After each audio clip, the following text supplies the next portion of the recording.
Well, another week, another Liverpool win, and it's time for another Hot Air Sports podcast with me, Macca, and me good mate, Mahon. How are you this week, buddy? Oh, I'm real good, mate. How are you? I'm very good. Very well. You've got a rather full house, haven't you? Yes. You've got your wife. You got your dog, Whitey, and you've now just we've got a new arrival. wee puppy, Mickey. So we've got Mickey and Whitey in the house. They played together on the Yankees in the 1950s and 60s, and now they're living again together in Greytown. So marvellous to have Mickey on board, and it'll probably take Whitey a few days to get used to the fact that she's not the centre of attention. But anyway, that's Poor Michelle living with 3 Yankees. I just feel so sorry for her. Poor lady. Patience of a saint. Mate. Big sporting week this week. What have you watched over the past week? Well, I watched the EPL obviously yesterday. Liverpool, just totally dominant over Arsenal. And a good 3-1 victory in there. And Diogo Jota, on his Premier League debut, managed to net one. He actually could have had a hat-trick, the young fella. He came off the bench and had a couple of good chances before he actually put one in the back of the net. The MLB playoffs have started, and I'll talk a bit more about those in a minute. Watched a bit of NPC over the weekend. Tasman just flying absolutely, as mentioned last week. They just cannot. They're just unbeatable at the moment, even without their All Blacks. No sides had their All Blacks this weekend just gone. And Taranaki were happy about that. Yeah, Taranaki were not happy, and we'll talk more about the Ranfurly Shield a little later on. But Tasman just going gangbusters, 34-17 win over Waikato. In Canterbury, they went down second week running. Lost the Ranfurly Shield to Taranaki last week, and last-minute try to Highlanders hooker Ash Dixon took the game away from the Cantabrians, so losing to Hawke's Bay for the first time in a large number of years. I can't remember the exact number. And as I mentioned, Otago, they've taken the Shield back down south, which we'll talk a bit more about. And Auckland putting 50 points on Manawatu. They were the games that I managed to get a look at over the weekend. Of course, Supercars, Scotty McLaughlin has done back-to-back in the Supercars Championship. They've still got Bathurst in a couple of weeks' time. And so he can go there, enjoy himself, and just go flat out for the win and not have to worry too much about points. Just as long as he doesn't get penalised for doing anything stupid, he's got the Supercars Championship wrapped up with a 305-point lead over Jamie Whincup now, and of course there's only 300 points left to grab. So there we go. And I also watched a bit of schools rugby over the weekend. The Scots College versus St Pat's Silverstream game was on telly. My old school, St Pat's Silverstream. They unfortunately went down to Scots 24-21, but it was a great game.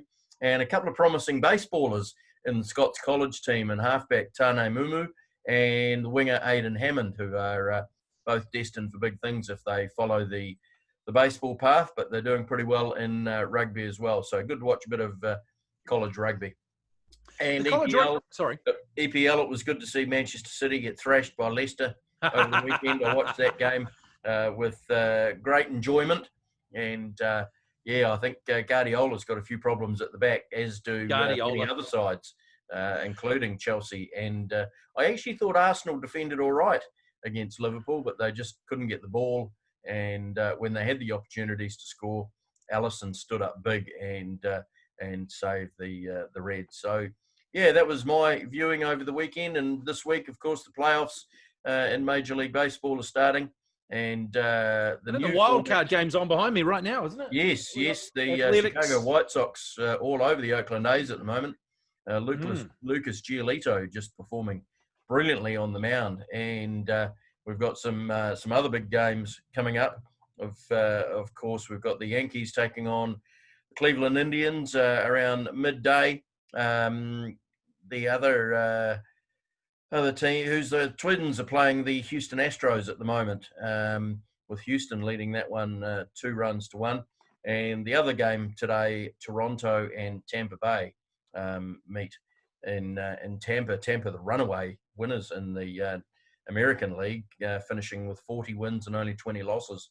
So they did very well. So interesting new format for the playoffs this year. We've got the wild card series, which is best of 3 games, division series best of 5 games, the championship series best of 7, and then the World Series best of 7. So it's all on for young and old in baseball.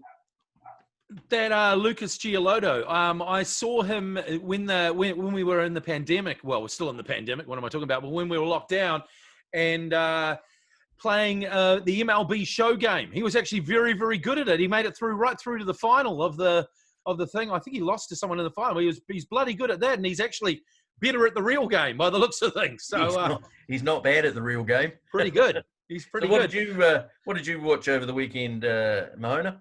Okay, well, obviously, mate, the EPL, Liverpool kept on keeping on, didn't they? The 3-1 win against Arsenal. Diogo Jota off the bench, like you say, could have got a heady in a few minutes. Already 100 goals scored in September, which is a Premier League record. A number of those have been penalties.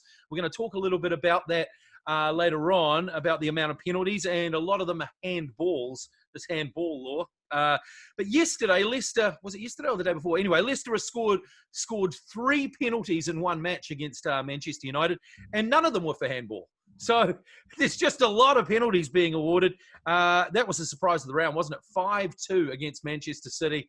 And poor old Pep, mate, he needs to do something and do it fast. Absolutely. And also Chelsea down 3-0 at half-time. I turned that one on just after half-time. I was happy to see that. 3-0 against West Brom. And they scored with the last kick of the match to make it 3-3. Frank Lampard a little bit happier at the end. They actually was whinging and moaning that they didn't win the match. I thought they were bloody lucky to get a point, to be fair. Leicester, Liverpool, and Everton remain unbeaten, 3 from 3 at the top of the table.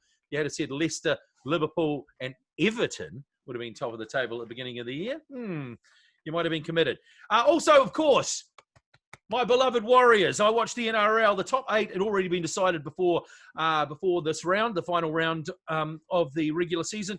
So the teams were just jostling for position for the top 8. Some strange results because some teams did rest some players, but the crazy result of the round, maybe the whole season, the Bunnies gave the Roosters an absolute bath, 60-8 on Friday night. That was an absolute toweling, wasn't it? It was crazy. And the first 10 minutes, it looked like the Roosters were going to do it the other way. They scored 2 tries within no minutes, and it looked like, and then just momentum shift. It's just incredible. The way a few rule changes, they're doing more sets of 6 rather than penalties. The game sped up. It's definitely helped teams like the Warriors and obviously the Bunnies. That was a crazy result. All that means that minor premiers Penrith Panthers, they just lost 1 game all season. What an amazing performance by Ivan Cleary and his team. Still a little bit sour on that. I think he should still be the Warriors coach, but there you go. Means that they're in the first semi-final on Friday night against the Roosters. I've seen a lot of people, Roosters fans on social media, saying that they deliberately lost that one against the Bunnies so they didn't have to play the Storm. Well, if you deliberately lost it so you didn't want to play the Storm and you're playing the Panthers, anyway, they're going to have to turn that round in a hurry. The Warriors ended their season, of course, with a fantastic win against Manly, 40-28 on the Central Coast to finish 10th. They miss out on the playoffs yet again. Now, normally I'd be really disappointed. 10th, pretty average and all that. I wouldn't be celebrating mid-table mediocrity very often, but this wasn't a normal year, mate. This is a very strange year. And we'll talk a little bit more about the Warriors season a little bit later on. Also, I watched some NBA. I've been watching the NBA.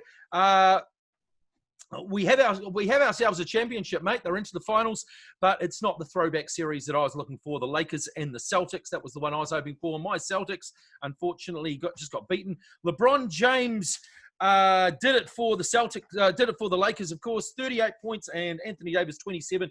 The Lakers beat the surprise show Denver Nuggets 117-107 in Game 5 of the Western Conference Finals. They advance 4-1, go through the finals. But in the Eastern Conference, the surprise packet, really, the Miami Heat, led by the resurgent Jimmy Butler, who's come from the Philadelphia 76ers, and he is playing out of his skin. He got 22, and a guy called Bam Adebayo, great name, got 32 points to beat Jason Tatum and the Boston Celtics, 125-113. in Game 6 yesterday. They take the series 4-2, and they face the Lakers in the final. And just to finish, I watched a couple more things. The NHL is lots of sport on, mate. I had a bit of spare time. The NHL yesterday, the Stanley Cup was decided yesterday with the Tampa Bay Lightning defeating the Dallas Stars 2-0 in Game 6. They take away Lord Stanley's Cup, the best sporting trophy in world sports, and they won 4-2. Now, goalie Andrei Vasilevsky was the hero of the show. He stopped all 22 shots that the Stars hit on him yesterday, and Tampa Bay missed the chance to clinch the cup up a double overtime loss on Sunday, but would not let the opportunity slip away a second time. And Lightning defenseman Victor Hedman scored 10 goals in the postseason. He was awarded the Conn Smythe Trophy, and they won their second Stanley Cup, the Tampa Bay Lightning. I watched my first game of NFL yesterday, Mako. Before you get on to the NFL, I'm guessing the Canadians and all the hockey fans in the northern states of the USA are not impressed that it's two what you would call sunny states in the hockey final, Tampa Bay and Dallas. At least they're playing the final. At least they're playing the Stanley Cup in Edmonton, mate. At least part of it is Canadian. And let's be honest. Most of the players on the team are either European or are Canadian anyway, mate. There's not too many good American hockey players. Well, they're not bad, but they're not Canadians, are they? And of course, I watched my first game of NFL yesterday. Monday Night Football was on. I thought, if I'm going to catch a game of NFL this week, this will be the game. The MVP, the league MVP last week versus the Super Bowl MVP, Lamar Jackson of the Baltimore Ravens, taking on Patrick Mahomes of the Kansas City Chiefs. And Mahomes ran all over him. He was absolutely amazing. 385 yards, 4 touchdowns. Is there anything this guy can't do? He's got the largest contract in professional sport, and I saw why yesterday. Also rushed for a score. Kansas City Chiefs recorded a 34-20 win over them. Mahomes completed 31 of 42 passes, repeatedly spread the ball around, occasionally ran it when there was nothing on, and just sort of jogged across the sideline, picked up 5 yards at least every time. He looked amazing. Lamar Jackson, only 15 of 28, only 97 yards, 1 touchdown. And yeah, that passing output was his lowest in 25 games as a starter. The Kansas City Chiefs would have to be the favorite for the Super Bowl at the moment.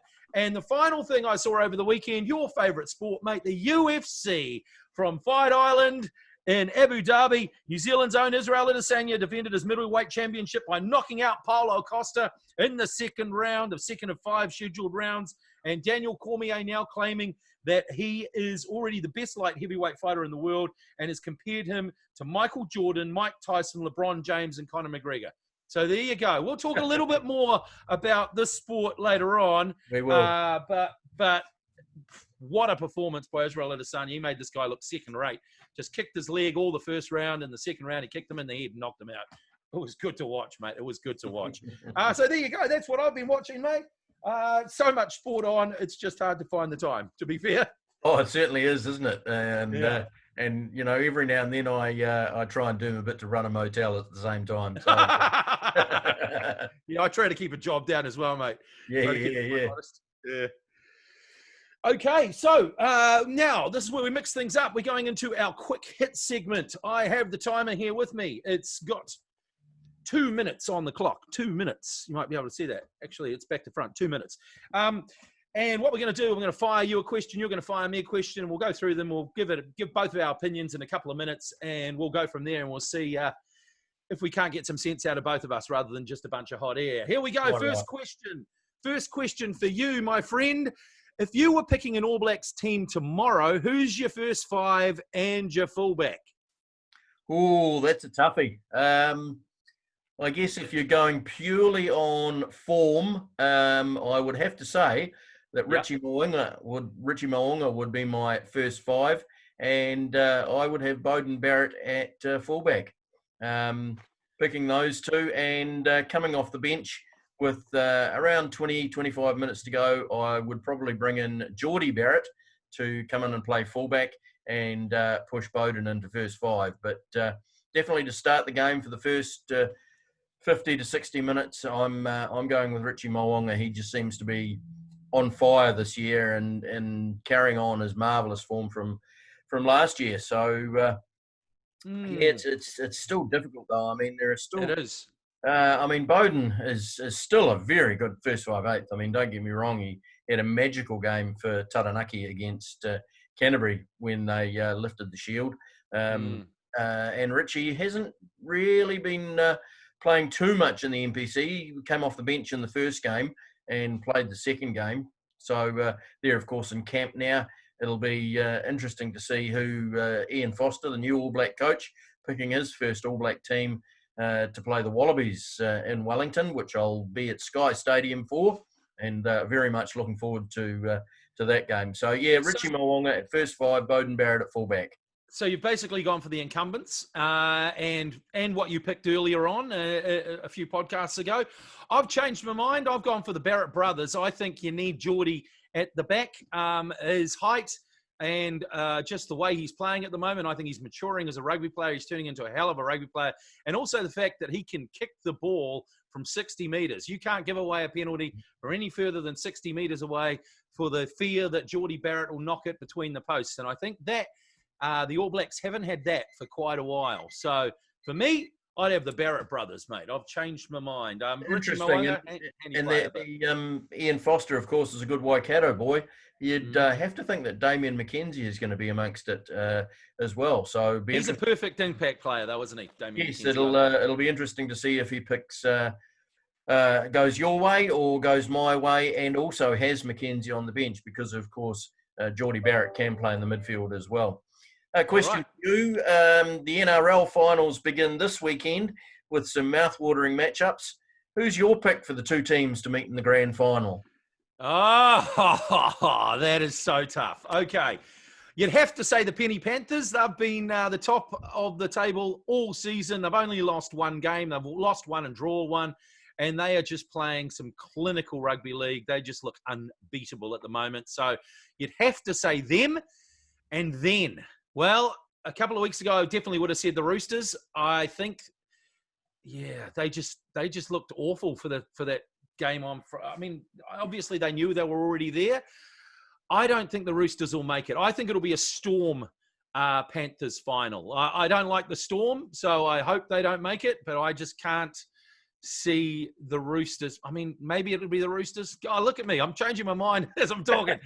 Definitely Penrith. Okay, we'll go Penrith and the Storm for me, mate. Penrith and the Storm, based on the form over the past few weeks and the fact that the Roosters got humped on Friday night. So there we go. How about you? I know you haven't watched a lot of league, but you've seen a bit of it.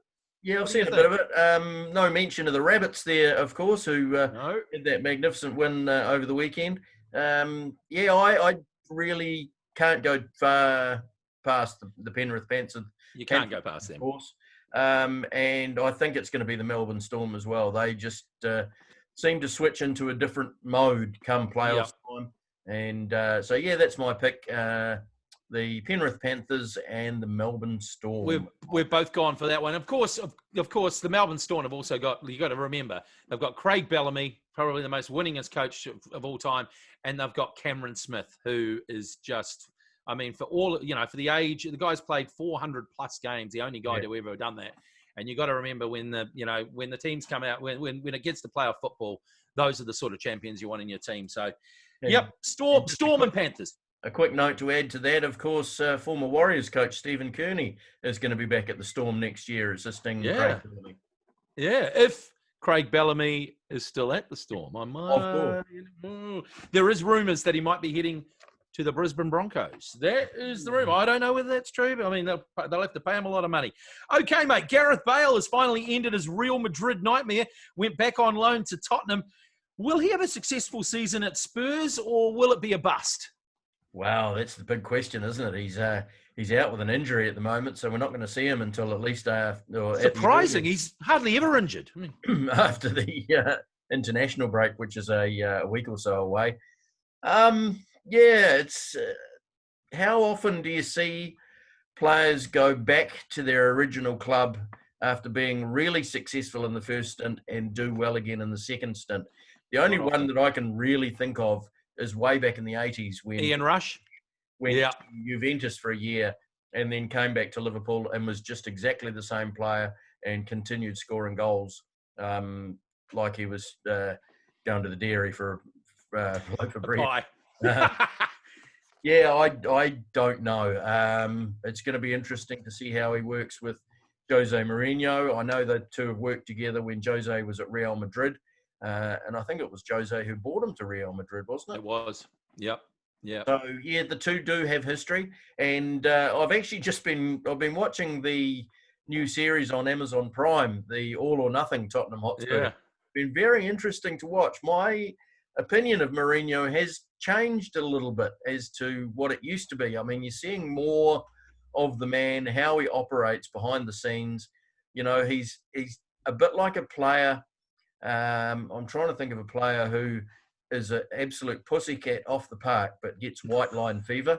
Yeah.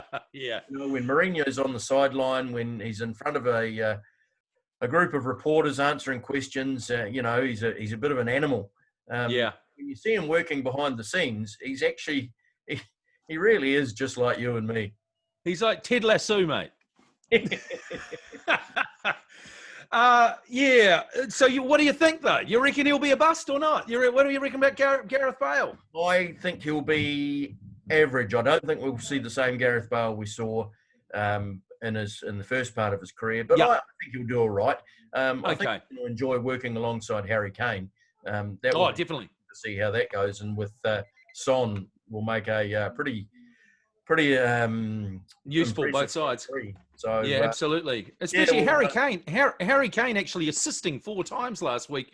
You know, changed the way dropping back, and if those two are running up the wings, him sort of hitting a few of those diagonal balls, that could work okay. But I don't think he'll be any good, mate. There you go. I reckon he's injury prone. He's nowhere near the player he was, and I don't think Mourinho will get the best out of him. So there you go. I just summed up my that's just my point of view, mate. Very good. As you mentioned a few minutes ago, Israel Adesanya beat Paulo Costa by TKO to go 20-0 and retain his middleweight UFC title. Is he now bigger than the All Blacks? Well, that's what he reckons. He's come out and said he is. He said that before the fight. And if this is anything to go by, look, it's hard to compare a guy who's in an individual sport, which has only been around probably 20 years, to a team sport. I think he was just making the point that he's bigger than a lot of people think in New Zealand. And he says things with a lot of hyperbole because it's the fight game. So it drums up interest. What you can say is the guy's an absolute bona fide superstar in the UFC. He's only going to get bigger.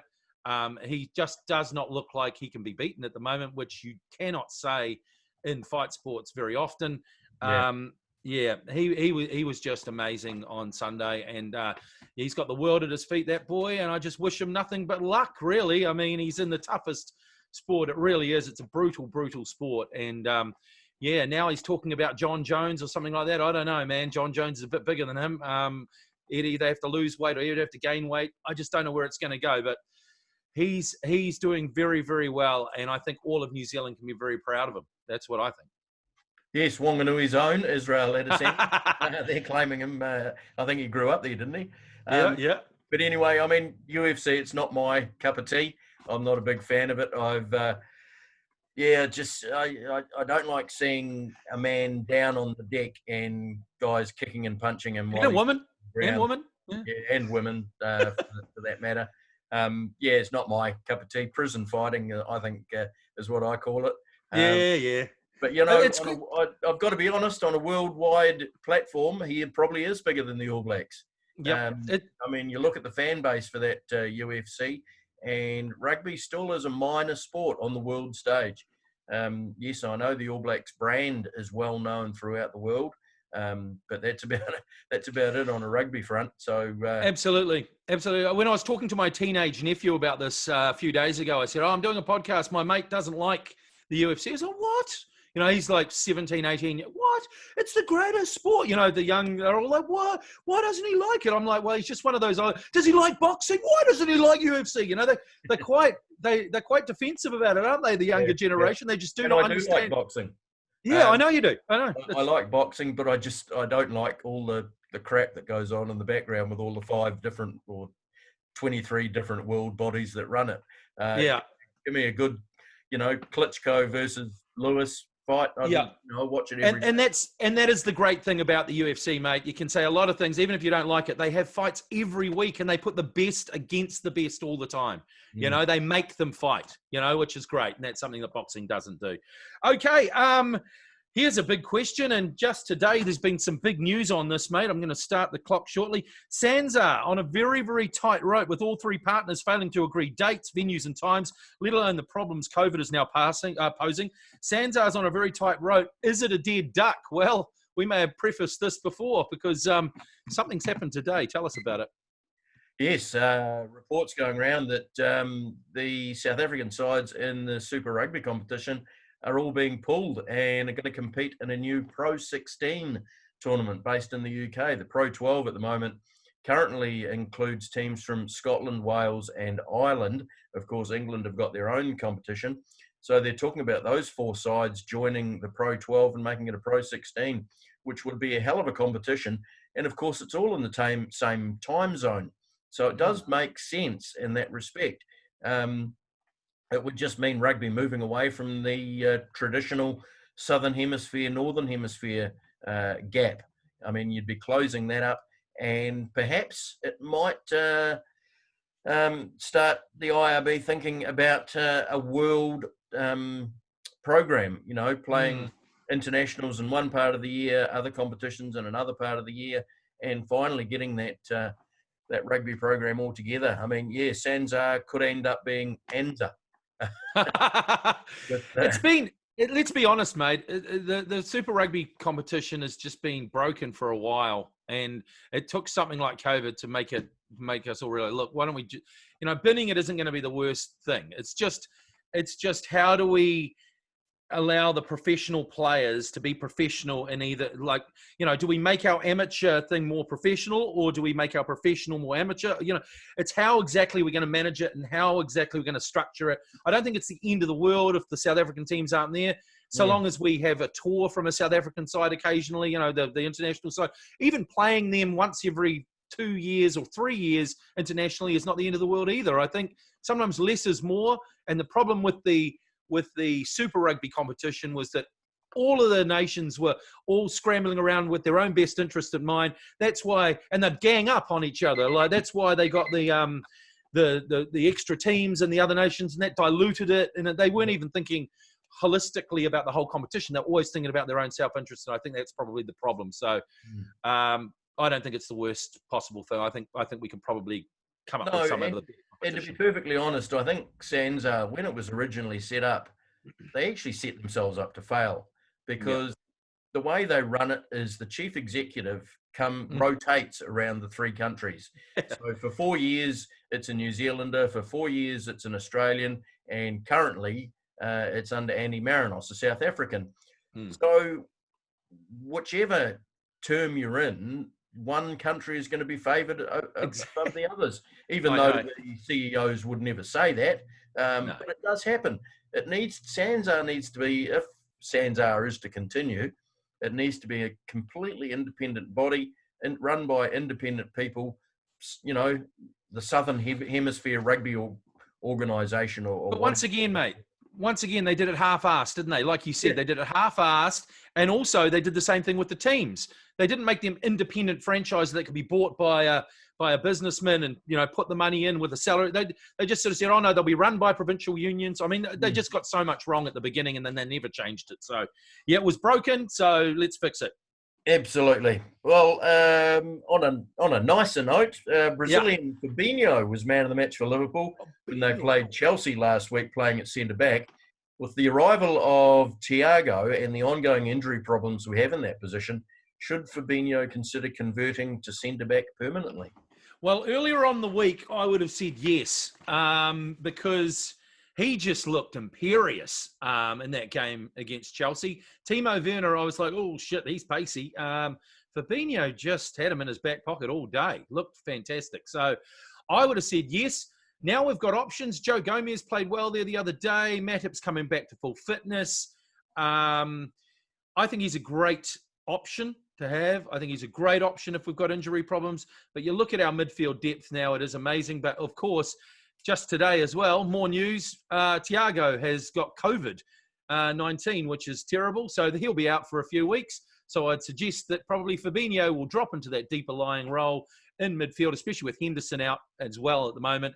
We probably need him in that deeper lying midfield role, more importantly than at the back at the moment. So that's my thoughts. Yes, and of course, there's only one more game and there's an international break. So it will be interesting. I think you're right. Fabinho is great to have there as an emergency. I don't really know if he would suit the position full time. He's good for the odd 1 or 2 games here and there. But I think his natural position is definitely that deeper lying central midfield role. And he was fantastic again against Arsenal. Oh, he was, eh? Yeah. Yeah, let's just, I think, leave him there for now. And, there are a couple of younger centre-backs coming up through the system. You've got Sept the Dutch boy, and also Nathaniel Phillips, who... and also... Billy Comitio. I don't even know if I'm saying his name right. I've only seen him play once. He just looks like a man-child. He's only 17 years old, 6'3". He could be anything. But another Welshman, Ryan Williams, had a good game there for Liverpool against Lincoln City last week in the Carabao Cup. So lots of young plenty of options coming through. Okay, mate. Australian cricket legend Dean Jones passed away suddenly last week. What are your memories of the Jones boy? Oh, just an absolutely fantastic cricketer, a fantastic competitor. He really took the game to anybody he was playing against, whether it be in the Whites in Test matches or in the Canary Yellow of Australia. Canary Yellow? Yes, that's quite Australian right. gold. He really was a master at the one-day game. And I was lucky enough to meet Dino back in 1995, I think it was. When you were just 10, right? When I was just 10. Yes, I was working in radio in Wanganui at the time. And former New Zealand wicketkeeper Tony Blaine was having a couple of testimonial matches, one in Wanganui and one in Palmerston North. And I was the ground announcer during the game and then emceed the function later that night. And got to meet Dino and had a good chat with him in the dressing room after the game, and just a lovely, lovely chat. Really had a great couple of beers with him and into the night, and just very sad. It reminds me of when David Hooks passed away. Yeah, it is a bit like that. Sort of put Dean Jones and David Hooks into the same sort of category. Both Mavericks, really, weren't they? Yes, yeah. Dean Jones running between wickets for me, absolutely amazing. He was the first guy to nick twos where there was no two. He was so good at it. And also the other thing that I always remember was that 200 he got in India, and he had dysentery. Second day it was 40 plus degrees, and he was out there with Alan Border batting, and he was like spewing on the wicket. And he went to Alan Border and he said, "Alan, I don't know whether I can continue." And Alan Border said, "Yeah, well, piss off if you want. I'll get a Queenslander out here that can hack it." So Dean Jones stayed.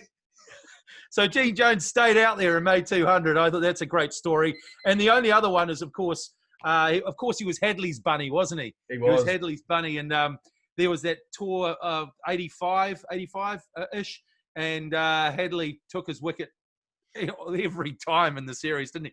I think him and Martin Crowe had a little thing going on between who could get the most runs. I think Martin beat him to that one. Another guy gone too soon as well. But rest in peace, Dean Jones. I mean, what a cricketer and what a guy. He just seemed like a really, really, really nice guy too. So gone way too soon. One thing I'd just like to add on that, as you mentioned, Hadley and Jones had a fantastic rivalry on the park. And a lot of people thought that they absolutely hated each other. But they didn't. They actually became very close friends.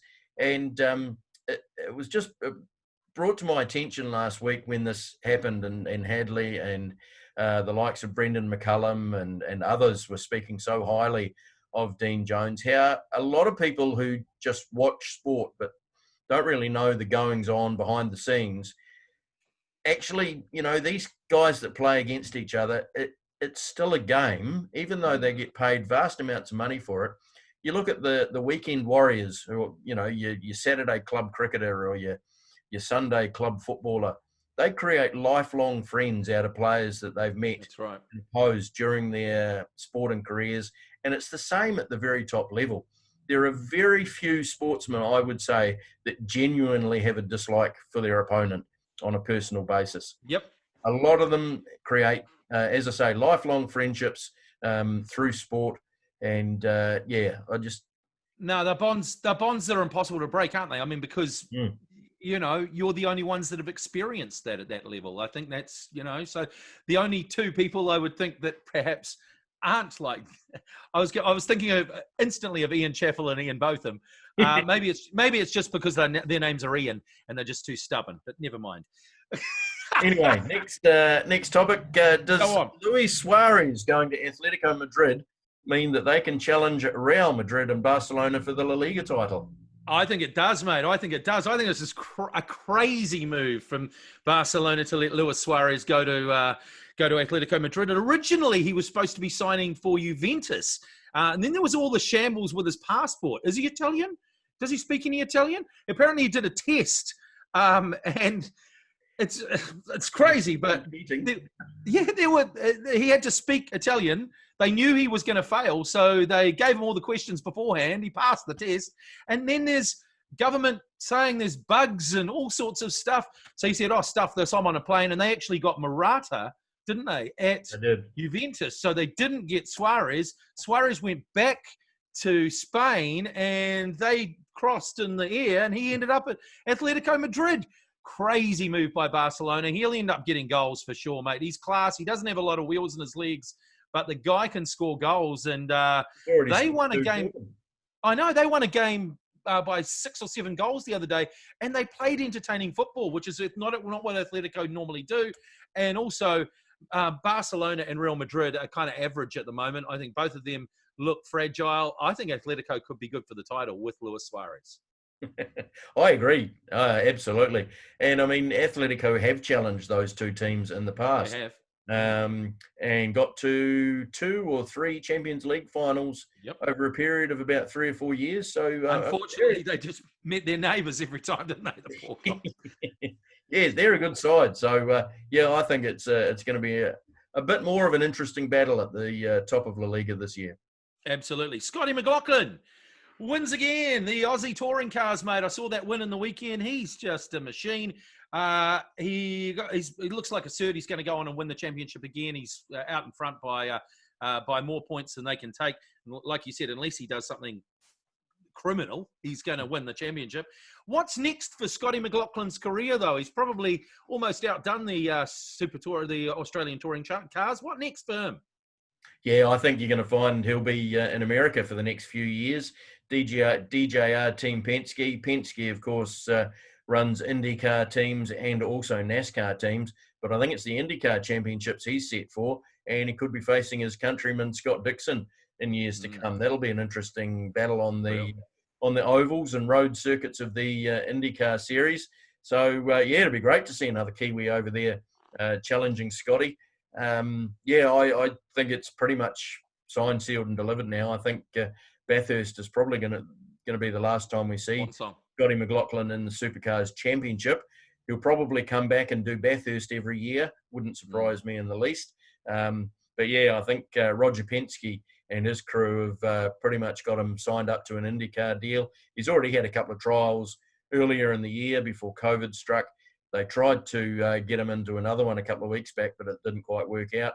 So, I think it's IndyCars for Scotty, and it'll be really interesting to see how he goes. He did all right in the trials he had earlier on in the season.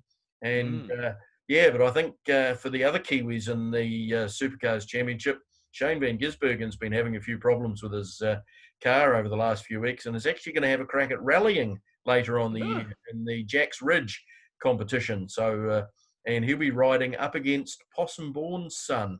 I saw. Really? Yes. Liam Bourne, I think his name is. Nice.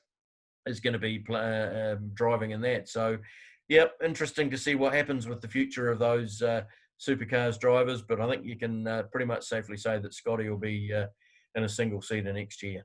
Cool. Well, finally ended their hardest season ever with a win, but once again missed out on semi-final football. You touched on it before. On a 1 to 10, 10 being a perfect season, 1 being shithouse, how do you rate their seasons, huh? Geez, 1 to 10. I'd give them a solid 7, mate. A solid 7, even though they finished 10th.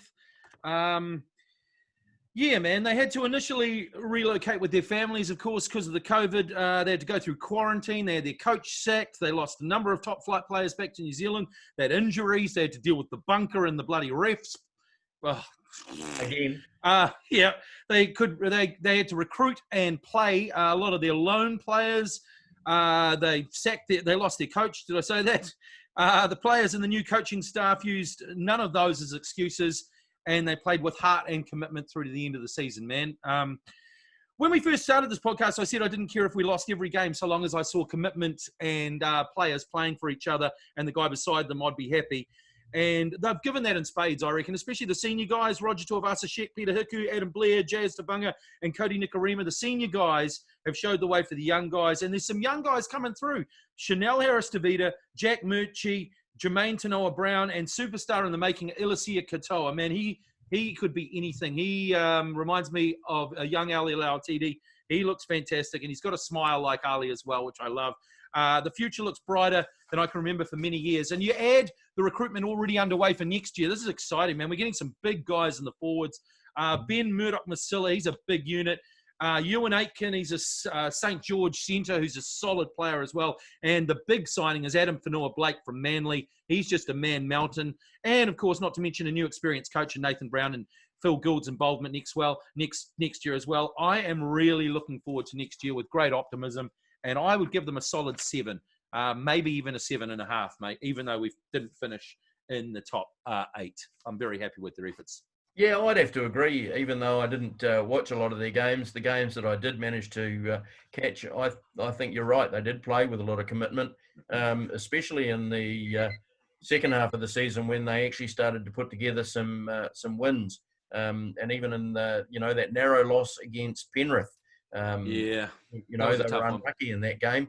And it was good to see that it was almost like the 3 players that left the team mid-season seemed to fire up everybody else. A little bit, eh? To say, well, yes, they're going home and good on them, but, we're going to really dig in and play for those guys, I guess you could say, if you want to put it in a positive frame. So, I think you're spot on with your 7.5 for the Warriors. Cool, man. The Ranfurly Shield. The Ranfurly Shield changed hands twice in the past week, going from Christchurch to New Plymouth, then to Dunedin, and it may end up in Hawke's Bay before the end of the weekend as well, man. It could go up there. Big celebrations in New Plymouth and Dunedin. Does the Ranfurly Shield inspire such passion? Why does it inspire such passion in the provinces? Yeah, I think it's the whole grassroots thing about it, isn't it? This is our team. The provinces, maybe not in such larger numbers, but seem to the fans are more passionate about their provinces than they are about their Super Rugby teams. And the Ranfurly Shield, it's just got such great history. I mean, you look back to the 70s when Marlborough took it off Canterbury, and then South Canterbury won it, and then Auckland had it for so long and then lost it, and then Otago never getting it, and the David Latta thing. It's been a bit like an Auckland bus. Wait for one to come along, and then 2 come along at the same time. The Ranfurly Shield, people just absolutely love it. It's part of rugby folklore. Some of the stories you hear about it when I can't remember which team won it, and then they actually lost the shield, and that would have been Canterbury. It turned out it resurfaced at somebody's farm. That's right, with a few dings in it. A few days later, with a few dings in it. Yes. Yeah. It's just got, as I say, it's such a storied competition. It's a bit like I was going to say the FA Cup in England, but that seems to have lost a bit of its lustre over the years. I think the FA Cup, the oldest sporting football competition, and the Ranfurly Shield is the oldest rugby competition in New Zealand, and it's great to see. I'm absolutely loving seeing the celebrations, and I think Taranaki probably celebrated a bit too much. Obviously. before the Otago Challenge. So good on Otago for winning it. And yeah, be great to see it back in the Bay, Hawke's Bay next week. I mean, it was Otago that took it off Hawke's Bay a couple of years back. So they'll be out for revenge and getting it back to Napier. Yeah, I absolutely love the Ranfurly Shield as well, mate. How can you not when it inspires such passion? The thing with me, the reason I think that it still retains its luster, even though it's come through the amateur era and even right through the professional era, it's still something special. And the reason for me, the reason I think it is because of the format, the challenge format. The reason there's a holder, they only challenge if someone's coming to you and they have to win it. They can't draw, they have to win it. I think there's something in that. You know, you don't get that format in any other competition. There's no, we've got a Ranfurly Shield coming up. Oh, well, we might because they might lose it. You know, there's never, it moves around. When it moves around, it's great. And I think that's the other thing, you know, it moves around. It's not like you don't have to wait till next year to have a crack. You know what I mean? So I think the format goes a long way to sort of explaining why it's so popular as well. And just to look on, you know, the likes of Bowden Barrett's face when they, you know, he kicked the... Oh, absolutely. He's done everything in rugby. Yeah. He's won a World Cup. He's won World Rugby Player of the Year. He's won a Super Rugby title with the Hurricanes. And as you say, done pretty much everything in the game of rugby. But that was the first time he ever got his hands on the Ranfurly Shield. And it looked like he'd won all those trophies in one go. Absolutely. So that was fantastic. Absolutely. Hulking golfer Bryson DeChambeau ripped the course apart at the US Open, being the only golfer to finish subpar with a 6 under at Winged Foot. But is his metadata and gym muscles approach ruining golf as a sport? We should have... man. The way this guy approaches golf is crazy. He does. He works it all out via spreadsheets, and then he works out exactly how he can take advantage of it. He is changing the way that golf is being played. And then he's taking that information and going, okay, what can I do to me to change my game to make that information work for me? And he's changed his body. When he first came onto the tour, I think he weighed 90 kgs. He's about 110 now, and he's talking about putting on another 10 to 15 kgs. He looks more like I said to you earlier, I think he looks more like an open side flanker for the All Blacks than a golfer. Now, I think the only people, though, that are complaining about these ruling in golf are golfers, to be fair, because I'm not a golfer. And I turn it on now to watch this guy because he brings excitement. He's ripping up the courses. I like to see someone changing the sport. If technology is, you know, come this far that the guy can drive at almost 400 yards and he's that big and he's that technically efficient and he can do it and no one else can, well, I'm just applauding the guy. I think, I don't think he's ruining golf. I think all the others need to get better. Yes, his change in shape reminded me of spring training in baseball in 2002 or 3. Oh, careful. You know how they got big in 2002. Yeah. When Barry Bonds turned up to spring training about 3 shirt sizes bigger than he was the previous. And no, he never took steroids. Never. But anyway, no, I agree. I think it's something more. The media and the golfing broadcasters are absolutely loving it, having something else to talk about. Absolutely. I think. And I think it's good for golf. So we'll just got to wait and see if he can continue it, because the way he swings at the ball, I really don't know how his back is going to. I know. You know, I know. We said the same. We said the same about Tiger Woods. This guy's Tiger Woods. I was going to say on steroids, but I won't say that. He's Tiger Woods, but plus, isn't he? He's just crazy. He's just crazy athletic. He almost does what a cricketer does when he clears that leg, front leg out of the way. When he swings through, his front leg really does move out of the way. Absolutely. To get that follow through. So very phenomenal swing. Phenomenal swing. Okay, mate. What's happened to the handball rule in football? Some very strange decisions over the weekend, especially in the EPL. Last season, they didn't call any. This season, they're calling every single handball. Newcastle manager Steve Bruce even said that his side didn't deserve the penalty they were given over the weekend. What's going on with handball? Oh, it's absolutely crazy, isn't it? You know, It used to be if you gained an advantage or it was a deliberate handball, hand to ball. Yeah, hand to ball. Yeah. It was or wasn't given. But this year, they just seem to have gone stupid and are giving absolutely everything. And then on the other hand, last year, whenever a ball touched an attacker's hand or in the build-up to a goal, the goal was immediately ruled out. What happened with Chelsea's third goal on the weekend? That touched Havertz's arm in the penalty area before Tammy Abraham put it away. Yet VAR allowed that goal to stand. So, it goes back to the old argument. All players want out of referees, whether they're on the field or in the bunker at Stockley Park, they just want consistency. And that's across the board in every single game of every single sport that we watch. You just want consistency. And yes, I guess they are being consistent now. I was going to say, aren't they doing that? Consistently ridiculous. Yeah. Eric Dyer, where is he going to put his arms when he jumps up? You can't jump up, with no hands. No. You need your arms to give you, give you balance. I will say one thing though, as much as I hate saying it, the penalty that United got against Brighton was a penalty.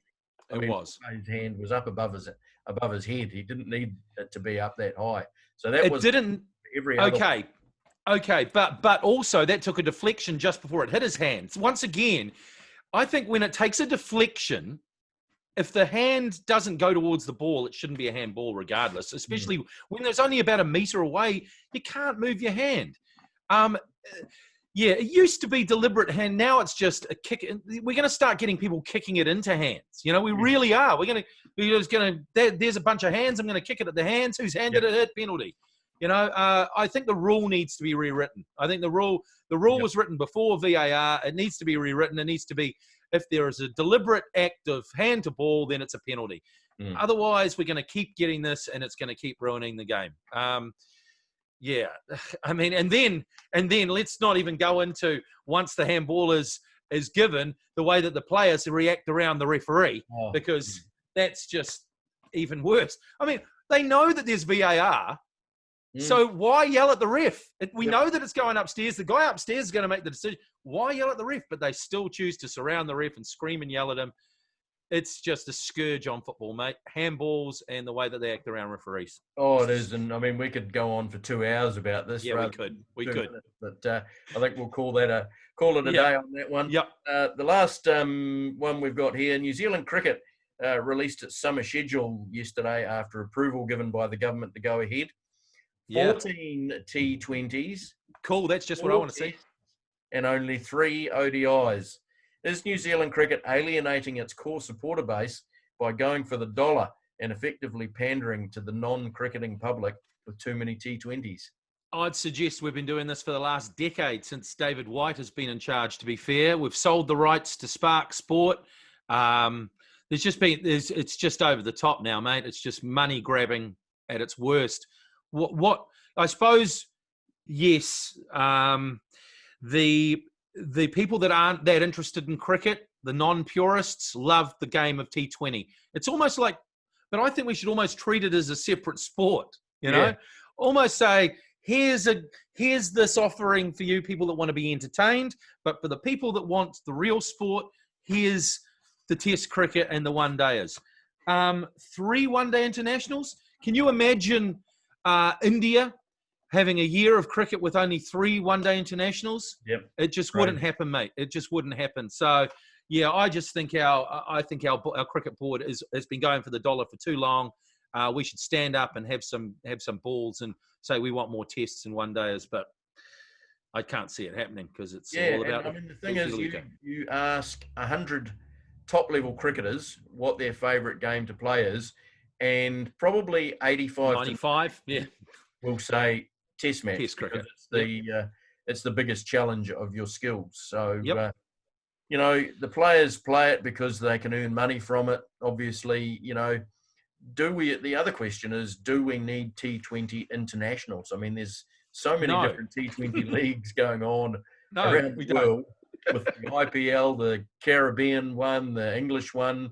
There's one in South Africa too, I think. And, of course, the Bangladesh, the Pakistan, and the Indian have all got their own Premier League. So, yeah. I got no idea what I'm watching. So, they've got a cricket channel. You switch on. Which one's this? This is the Huzzy Watsits facing the... and they've got the stupidest... we went through some stupid names of sports teams last.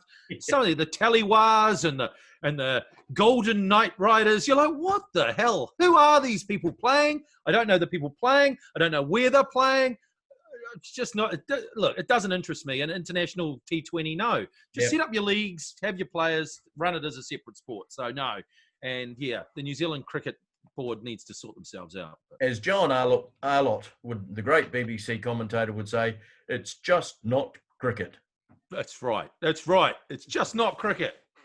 It's bloody T20. It's hit and giggle. It is. It is. Okay, so what are you watching next week, mate? That's the week's sporting action and a few big questions done and dusted. What are you watching this upcoming week? Yeah, there's probably not going to be too much outside of MLB and NPC on my watching tablet this week. The MLB playoffs, as we mentioned before, have started today, and they now run on until the end of October, where we'll crown the New York Yankees as world. Some team the World Series champions. They got to play defense if they're going to do that, mate. They got to play defense. You're not playing any defense at the moment. You might have the biggest swingers, but it's like when it comes down to those big clutch games, if you can't play D, you're not going to win, mate. You're not going anywhere. Well. And your regular season record doesn't mean anything because absolutely nothing. Absolutely means nothing at all. Nothing. We're in the playoffs because we're in a 3-game series. So 3 games. Cole is first up today against the Cleveland Indians' Shane Bieber, who's probably the Cy Young favourite. Yeah. He did a great season. Yeah. I think 8-1 he went with an ERA of less than 2, which is pretty impressive. 2 big gunslingers going at it. That'll be good. What time does that one start? About half an hour. In about half an hour. Well, beautiful. Started midday Wednesday if you're watching this on Thursday. Yeah, we did a little time code on the thing. So, okay, so your baseball, bit of rugby. Baseball and NPC is probably about all I'm going to get to this week. Oh, EPL, of course. I'll be watching of course. The EPL. Liverpool playing Aston Villa on Monday morning, New Zealand time. And, of course, we've got another game against Arsenal on Friday. In the League Cup. So, yeah, a bit of football. Oh, sorry, the Carabao Cup. Carabao. So, yeah, that'll be the extent of my sport viewing. What about yourself, Aaron? Well, of course, I'll be watching the EPL, mate. Leeds versus Man City is the game that I've picked out that I'm going to be watching. That should be a beauty. It's from Ellen Road, Sunday morning. Standout fixture for me, Bielsa versus Guardiola. Yeah. Just wondering whether Guardiola will be cuddling them afterwards once Leeds have given them a damn good thrashing. Looking forward to seeing that. And the other big game is Man United versus Spurs on Monday. Sees Jose Mourinho going back to his former stomping ground. So I'm looking forward to seeing how Jose deals with that. Liverpool, of course, have got Villa. I'll also be catching the NBA, first game of the NBA Finals, 2 p.m. on Thursday the 1st. That's tomorrow. The Heat versus the Lakers in the first game of the NBA Finals. And, of course, I'll be watching the NRL. No Warriors, unfortunately, but I'll be jumping on the Penrith Panthers because they've got Cleary and a bunch of Kiwis in them, so they're my team, and pick for the whole thing. Blockbuster Friday night. Panthers versus Roosters. Could be a precursor to the grand final. See if the Roosters can bounce back. And also looking forward to seeing the Storm play the Eels on Saturday. That should be a good game. The other two, Raiders will beat the Sharks, I reckon, and the Rabbits will beat the Knights. I'll watch all 4 of those NRL games because I'm such a big leaky.